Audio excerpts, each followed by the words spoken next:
चंपक की कहानियाँ। एक छोटे से गांव रामपुर में कबीर नाम का एक नौजवान रहता था। कबीर बहुत मेहनती था, लेकिन उसमें एक बड़ी कमी थी। वो बहुत जल्दबाज था। उसे हर काम का नतीजा तुरंत चाहिए होता था। एक दिन गांव के किनारे एक संत आए। कबीर अपनी इस बेचैनी से परेशान होकर उनके पास पहुंचा और बोला, महाराज, मैं मेहनत बहुत करता हूं, लेकिन सफलता मिलने में इतना समय क्यों लगता है? क्या कोई ऐसा तरीका नहीं है जिससे मेरी मेहनत का फल मुझे तुरंत मिल जाए? संत मुस्कुराए। उन्होंने कबीर को एक छोटा सा पौधा दिया और कहा, इस पौधे को अपने घर के आंगन में लगाओ। इसमें रोज एक बाल्टी पानी डालो और इसकी देखभाल करो। जब इसमें फल आ जाए तब मेरे पास आना। कबीर पौधा लेकर घर आ गया। उसने तुरंत गड्ढा खोदा और पौधा लगा दिया। कबीर को लगा कि अगर वो इसमें ज्यादा पानी डालेगा और ज्यादा देखभाल करेगा तो पौधा जल्दी बड़ा हो जाएगा। उसने सुबह 1 बाल्टी पानी डाला, फिर दोपहर में 2 बाल्टी और शाम को फिर 3 बाल्टी पानी डाल दिया। अगले ही दिन कबीर सुबह उठकर आंगन में भागा कि शायद पौधा बड़ा हो गया होगा और उसमें फल आ गए होंगे।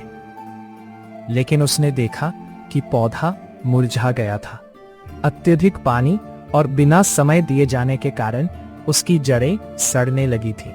कबीर रोता हुआ संत के पास पहुंचा और बोला, महाराज, मैंने तो उसमें 3 गुना ज्यादा पानी डाला, दिन रात उसकी सेवा की, फिर भी पौधा मर क्यों गया?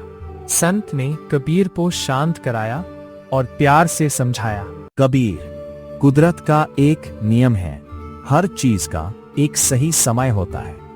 तुम चाहे एक ही दिन में 100 बाल्टी पानी क्यों ना डाल दो, पेड़ पर फल सिर्फ अपने मौसम आने पर ही लगेंगे। समय से पहले और भाग्य से ज्यादा किसी को कुछ नहीं मिलता। संत ने आगे कहा, मेहनत करना तुम्हारा काम है, लेकिन सब्र, धैर्य रखना भी उतना ही जरूरी है। जल्दबाजी में तुम अपनी ही मेहनत को बर्बाद कर बैठते हो, ठीक वैसे ही जैसे तुमने उस छोटे से पौधे को अत्यधिक पानी देकर मार डाला। कबीर को अपनी गलती समझ आ गई। उसने नया पौधा मांगा और इस बार उसे सही मात्रा में पानी दिया और रोज धैर्य के साथ उसकी देखभाल की। धीरे धीरे समय बीतता गया, पौधा बड़ा हुआ और एक दिन उसमें मीठे फल भी आए। जीवन में सफलता पाने के लिए सिर्फ कठिन परिश्रम ही काफी नहीं है, उसके साथ धैर्य रखना भी बेहद जरूरी है। इस कहानी से हमें यह सीख मिलती है कि सही समय आने पर ही मेहनत का फल मिलता है।